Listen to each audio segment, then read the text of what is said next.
السلام علیکم پیارے دوستوں آج کی اس ویڈیو کے اندر ہم آپ کو یہ بیان کریں گے کہ ایک حافظ قرآن لڑکی کو کتے کے ساتھ قبر کے اندر کیوں دفنایا گیا۔ پیارے دوستوں، یہ واقعہ نہایت ہی سبق آموز اور عبرتناک واقعہ ہے، لہٰذا ہماری آپ سے گزارش ہے کہ ہمارے اس واقعہ کو اینڈ تک ضرور دیکھیے گا، آپ کو اس واقعے سے عبرت حاصل ہو سکے۔ یہ کہانی آپ کا دل دہلا دے گی، سننے سے پہلے اپنے اعصاب مضبوط کر لیجئے گا۔ نائلہ کی عمر زیادہ نہیں تھی، مگر خوبصورتی میں چندے آفتاب چندے مہتاب تھی۔ جو بھی دیکھتا بس دیکھتا ہی رہ جاتا۔ میں نے کئی بار اس سے کہا تھا کہ اب کوئی بھی مناسب رشتہ دیکھ کر ہاں کر دو، مگر نائلہ کے ذہن میں نہ جانے کون سے شہزادے کا تصور تھا، وہ تو کسی کے لیے مانتی ہی نہیں تھی۔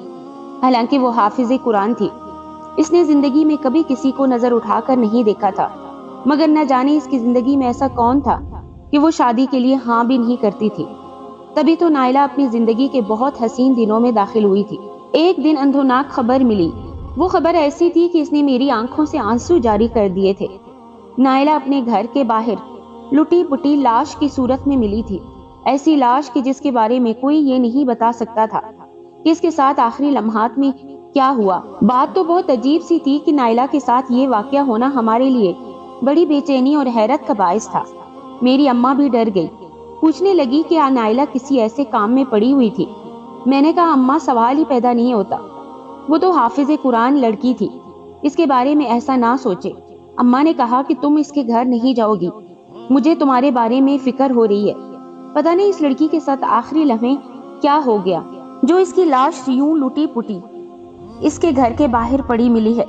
خدا کا خوف کرو، کچھ تو ہوا ہی ہوگا نا، یا اس لڑکی نے کوئی غلطی کی ہے جس کی اس کی سزا ملی ہے۔ امی کی باتیں سن کر مجھے بہت دکھ ہوا تھا۔ اس لمحے تو میں اپنے ماں باپ کی بھی نہیں سن سکتی تھی۔ میں نے خود کو ایک کالی چادر میں ڈھانپا اور گھر سے باہر نکل پڑی۔ میرا رخ نائلہ کے گھر کی طرف تھا۔ میں اس کی والدہ سے جا کر بات کرنا چاہتی تھی کہ نائلہ کی لاش آپ کو کہاں سے اور کب اور کیسے ملی، اس کی یہ حالت کیسی ہوئی، وغیرہ وغیرہ، مگر میں اس بات سے بالکل ناواقف تھی کہ وہاں جا کر مجھے کچھ اور ہی دیکھنے کو ملے گا۔ جب میں وہاں پہنچی تو نائلہ کے جنازے کا بندوبست ہو چکا تھا۔ نائلہ کی میت کو غسل دے کر کفن پہنا دیا گیا۔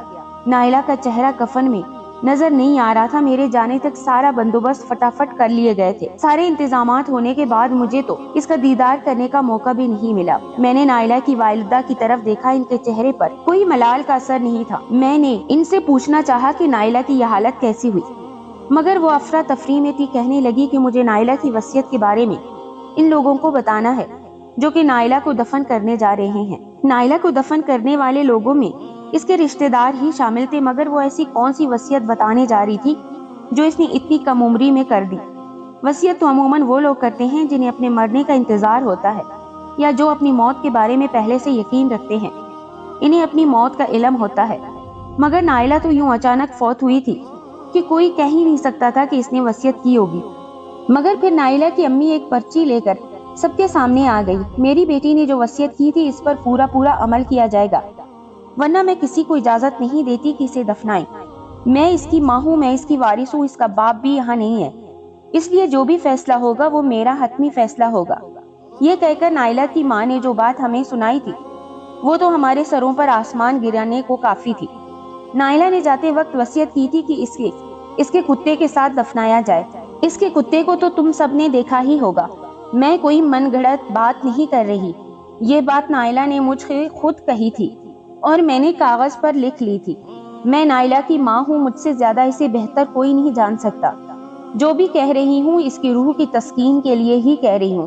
مجھے معلوم ہے کہ میری بیٹی اپنے اس کتے سے بہت زیادہ محبت کرتی تھی، یہ کہ اس کے ساتھ قبر میں بھی جائے۔ میں نے کبھی بھی اپنی بیٹی کی کوئی ناجائز بات نہیں مانی، مگر اب تو وہ مر گئی ہے، اب تو مجھے اس کی سننا ہی پڑے گی۔ ساتھ ہی ساتھ نائلہ کی ماں آنسو بہانے لگی۔ ہم سب کو ان کی اس انوکھی خواہش پر حیرت بھی ہوئی اور نائلہ کے نصیب پر رونا بھی آیا۔ حافظ قرآن ہونے کے باوجود اس کی قبر میں جو ہونے جا رہا تھا وہ ہمارے لیے افسوسناک تھا، مگر ایک ماں کے جذبات کو بھی ٹھیس نہیں پہنچائی جا سکتی تھی۔ لوگوں نے حافظہ نائلہ کی ماں سے کوئی بحث نہیں کی تھی، کیونکہ نائلہ کی ماں اس سے محبت بھی کرتی تھی، مگر ہمیں اس بات کا احساس تھا کہ اس محلے کے مفتی صاحب یہ نہیں ہونے دیں گے۔ کوئی بھی غیر شرعی کام ہوتا تو وہ اپنی موجودگی سے اس کی مذمت کا اظہار ضرور کرتے تھے، مگر آج مولوی صاحب بھی یہاں نظر نہیں آ رہے تھے۔ میں نے کسی سے سنا کہ مولوی صاحب خود ہی حافظہ نائلہ کی ماں کی ضد کے آگے مجبور ہو گئے تھے۔ انہوں نے بہت کوشش کی کہ نائلہ کی ماں کو یہ سمجھانے کی کہ نائلہ کی یہ وصیت اگر تھی بھی تو یہ بہت بچکانہ اور غیر شرعی وصیت ہے، اس پر عمل نہیں کیا جائے گا، مگر نائلہ کی ماں بضد تھی، جیسا وہ کہہ رہی ہیں اس پر عمل کیا جائے۔ بالآخر مفتی صاحب نے نماز جنازہ پڑھنے سے بھی انکار کر دیا۔ میں مفتی صاحب کو بہت اچھے سے جانتی تھی، وہ بڑی حلیم طبیعت کے مالک تھے۔ ضرور نائلہ کی ماں نے کوئی بدتمیزی ہی کی ہوگی کہ وہ یہاں سے اپنی بات منوائے بغیر ہی چلے گئے، ورنہ تو وہ جہاں بھی جاتے تھے لوگ انہیں عزت بخشتے اور ان کی بات کا مان رکھتے تھے۔ نائلہ کی ماں کے لیے یہ بڑی ضروری ہو گئی تھی کہ وہ اپنی بیٹی کی وصیت پر عمل کریں۔ بہرحال اب تو نماز جنازہ مفتی صاحب کے ایک شاگرد نے ہی پڑھائی تھی، کیونکہ کوئی بھی ایسا نہیں تھا جو اس نماز جنازہ میں شریک ہو سکے۔ نائلہ کی ماں کی ضد کی وجہ سے سبھی لوگ متفر ہو گئے تھے کہ یہ کیسی پاگل عورت ہے۔ بہرحال ہر ایک کے چاہنے والے رشتہ دار ہوتے ہیں جو برے وقت میں بھی ساتھ کھڑے رہتے ہیں۔ نائلہ کی والدہ کے بھی ایسے ہی کچھ رشتہ دار تھے جنہوں نے اس کمزور لمحے میں بھی نائلہ کی ماں کا ساتھ دیا۔ بہرحال نماز جنازہ تیار کی گئی تھی۔ قبر میں دفنانے کا وقت آیا تو ایک چھوٹا سا کالے رنگ کا کتا بھی نائلہ کی قبر کے ساتھ رکھا گیا۔ کتا تو بڑا عجیب سا لگ رہا تھا، وحشت زدہ اور ڈرا سہما سا۔ میں نے اس کتے کو آج سے پہلے حافظہ نائلہ کے ساتھ کبھی نہیں دیکھا تھا، مگر آج اس کتے کو دیکھ کر مجھے خوف آ رہا تھا۔ قبر کا عذاب اب میرے سر پر مسلط تھا۔ لگتا تھا جیسے اللہ نے نائلہ کو قبر میں کڑا عذاب دکھانا ہے، اسی لیے تو یہ معاملات پیش آ رہے ہیں۔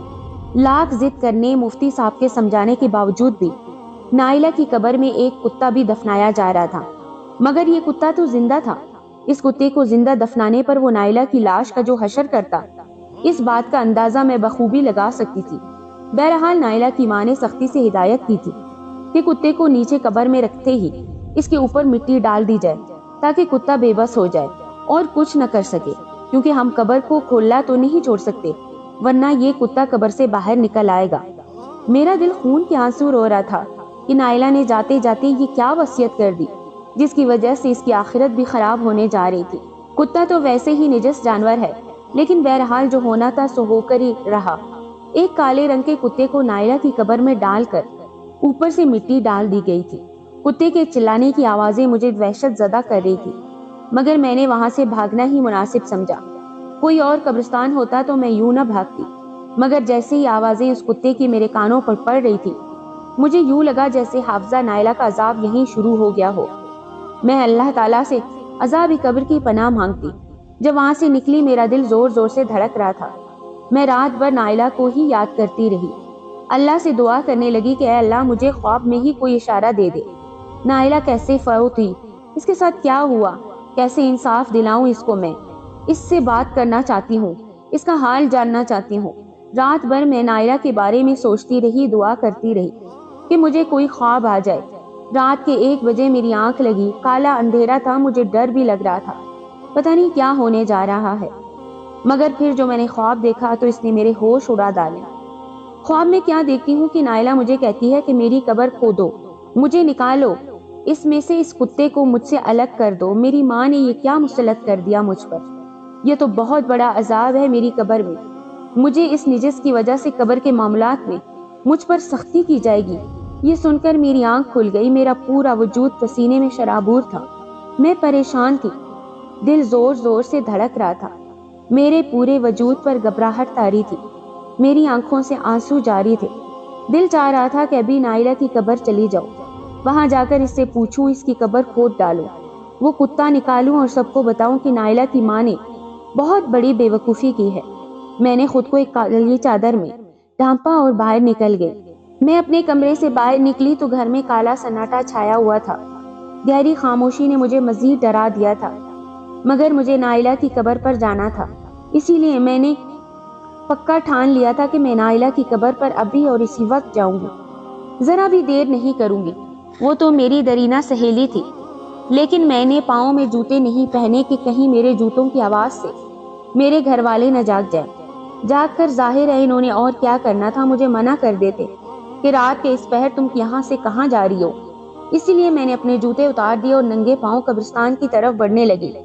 مجھے بہت ڈر بھی لگ رہا تھا، میں نے گھر سے ایک چھوٹی سی ٹارچ بھی پکڑ لی تھی جس کی روشنی میں اپنا راستہ دیکھ رہی تھی۔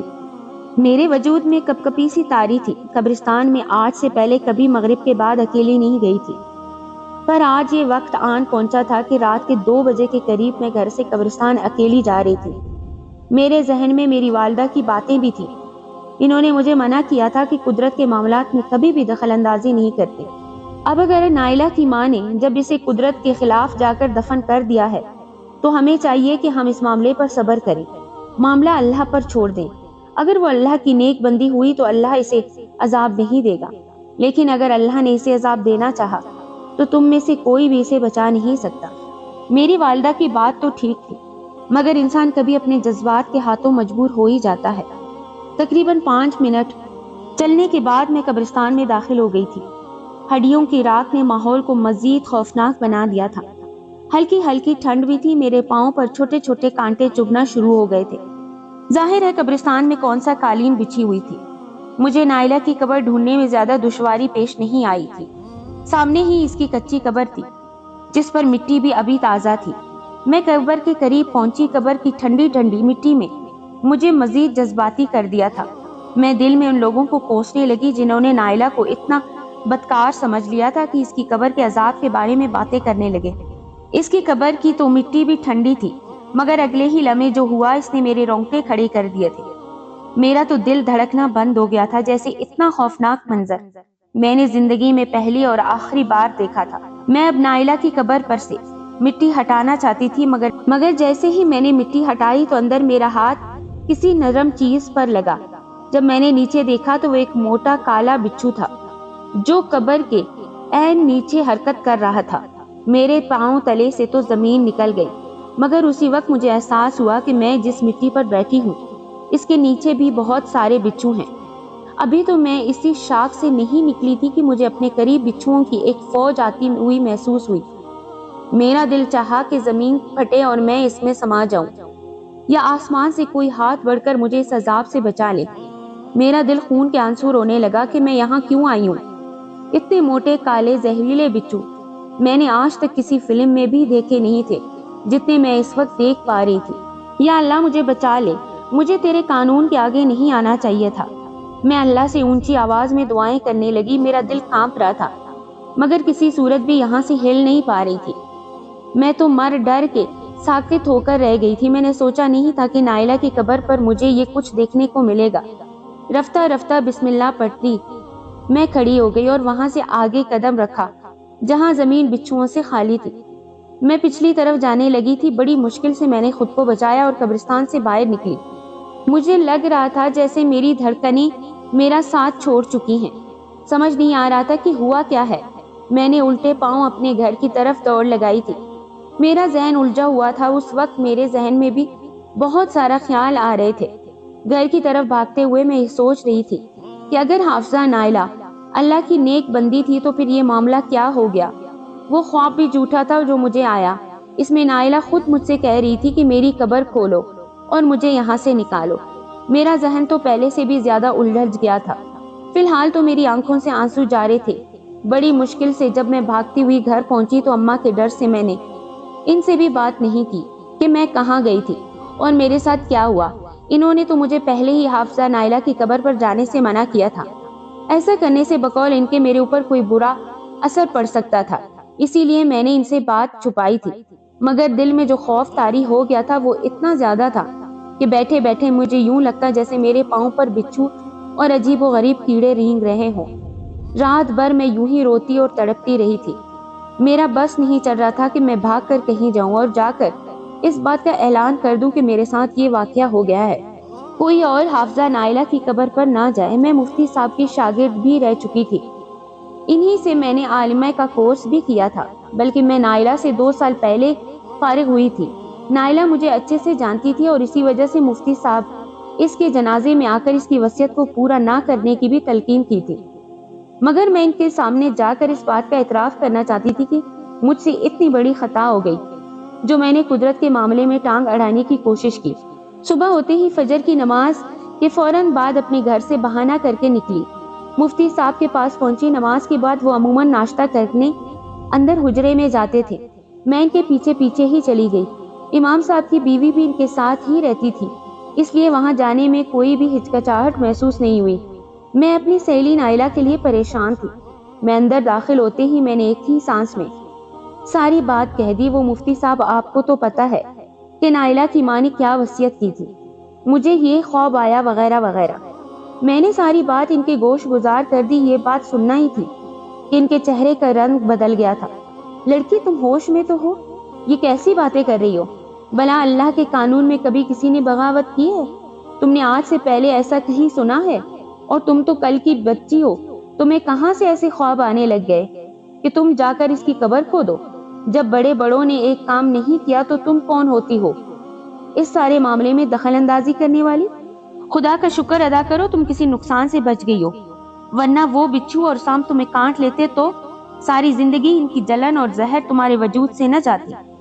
قبر کا بچھو ایک بار کسی کو چھو لے، اس کے بعد زندگی بھر اس کی جلن باقی رہتی ہے۔ دنیا کی کوئی دوائی اس کا علاج نہیں کر سکتی۔ اور ایک بات تم یاد رکھ لو بیٹا، جب تک اللہ نہیں چاہے گا اس قبر کا معمہ حل نہیں ہوگا۔ مجھے یوں لگتا ہے کہ ایک بارش ہوگی اور اس کے بعد سارا راز فاش ہو جائے گا۔ مفتی صاحب کی بات سن کر میں سوچ میں پڑ گئی تھی۔ بارش سے بلا اس قبر کا معمہ کیسے حل ہوگا؟ لیکن کہتے ہیں نا، بڑے لوگ جو بات کہہ دیتے ہیں اس پر تو انسان کو یقین کرنا ہی چاہیے، وہ اس وقت کتنی جھوٹی ہی کیوں نہ لگے۔ خیر، میں نے ابھی ایسا ہی کیا، مفتی صاحب کی بات پر یقین کر لیا اور میں اس دن کا انتظار کرنے لگی جب بارش ہوگی اور نائلہ کی قبر کا معمہ کھلے گا۔ اللہ کی حکمت اسی میں تھی۔ 2 دن کے بعد زور زور سے بارش برسنے لگی۔ اس دن تو پورے گاؤں میں اولے بھی پڑے تھے، اور ایسے اولے میں نے زندگی بھر نہیں دیکھے تھے۔ نائلہ کا باپ پردیس سے یوں تو کسی بھی دن آ جاتا، لیکن جب خبر ملی اولے پڑنے کے اگلے ہی دن نائلہ کا باپ اپنے گھر آ گیا۔ گھر آ کر اس نے بڑی حیرت کا اظہار کیا کہ اس کی بیٹی کہاں گئی۔ سب لوگ محلے کے حیران تھے کہ کمال ہے اصغر، تمہیں تمہاری بیوی نے نہیں بتایا تمہاری اکلوتی بیٹی اس دنیا سے چلی گئی؟ ہم تو سمجھتے تھے کہ اس عجیب و غریب خواہش کے پیچھے بھی تمہاری رضامندی ہے، ورنہ تمہاری بیوی اتنا بڑا قدم کیسے اٹھاتی؟ کہنے لگا، میں نے اپنی بیوی کو کبھی اپنی بیٹی کے لیے سوتیلی ماں نہیں سمجھا۔ اس نے تو یہی کہا تھا کہ ہمیشہ میری بیٹی کی قدر کرے گی، سگی ماں جیسی محبت کرے گی۔ مجھے کیا پتا تھا کہ وہ میری بیٹی کو میری غیر موجودگی میں ہی اتنے برے حالوں میں دفنا دے گی۔ میں تو لٹ گیا، میرے پاس اپنی بیٹی کے علاوہ اور تھا ہی کون؟ لیکن اب میں اپنی بیٹی کی قبر پر ضرور جاؤں گا۔ وہ آدمی رو دھو کر اس نتیجے پر پہنچا کہ اپنی بیٹی کی قبر پر جائے گا، مگر بارش کی وجہ سے جب اپنی بیٹی کی قبر پر پہنچا تو ساری مٹی ادھر ادھر ہو چکی تھی۔ شاید لاوارثوں کی طرح دفنائے جانے کی وجہ سے کسی نے ٹھیک سے مٹی بھی قبر پر نہیں ڈالی تھی، لیکن قبر پر سے مٹی ہٹ چکی تھی۔ باقی پتھر ہٹانے کو باپ کا جذبہ محبت ہی کافی تھا۔ جیسے ہی اس نے پتھر ہٹا کر اپنی بیٹی پر نظر ڈالا تو کانپ کر رہ گیا تھا۔ بیٹی کے قبر میں مرا ہوا کتا پڑا تھا جس سے بدبو تو نہیں آ رہی تھی، شاید اس کی بیٹی کی قبر کی خیر کا کمال تھا، اس کتے سے بھی بدبو نہیں آئی، پر اس کی بیٹی کے وجود پر پڑے زخموں سے اسے اپنی بیوی کے ظلم کا اندازہ ضرور ہو گیا تھا۔ شاید اس عورت نے جہاں اپنے ظلم کی انتہا کرتے ہوئے اپنی بیٹی کو کتے کے ساتھ دفنایا، وہیں اللہ نے اس کی عقل پر پردہ ڈال دیا، اتنا گہرا پردہ کہ وہ یہ بھی نہ سمجھ سکی کہ کتے کی وجہ سے کہیں دوبارہ قبر کھولنا نہ پڑ جائے۔ لیکن بس کہتے ہیں نا کہ انسان نے جب اپنا جرم چھپانا ہوتا ہے تو 100 کوشش کرتا ہے، لیکن جب قدرت نے اس کے جرم کو دکھانا ہو تو 1000 بہانے نکل آتے ہیں۔ نائلہ کی ماں کو بھی اپنے شوہر سے طلاق ہو گئی تھی۔ اس نے اپنی بیٹی کے حسد میں آ کر اپنے محبت کرنے والے شوہر اور 2 بچوں کے باپ کو بھی کھو دیا۔ رہی بات نائلہ کے مرنے کی، تو وہ ایک معمہ ہے۔ آج تک کسی کو پتہ نہیں چل سکا کہ اس کی موت کیسے واقع تھی، نہ ہی نائلہ کے باپ نے کسی سے یہ بات کہی۔ شاید یہ اس کے کردار کی عظمت ہے کہ اس نے اپنی سابقہ بیوی کے راز کو بھی لوگوں کے سامنے افشا نہیں کیا اور اپنی اکلوتی بیٹی کا قاتل اسے معاف کر دیا، ورنہ اگر کوئی اور ہوتا تو ایسی عورت کے پرچخے اڑا دیتا۔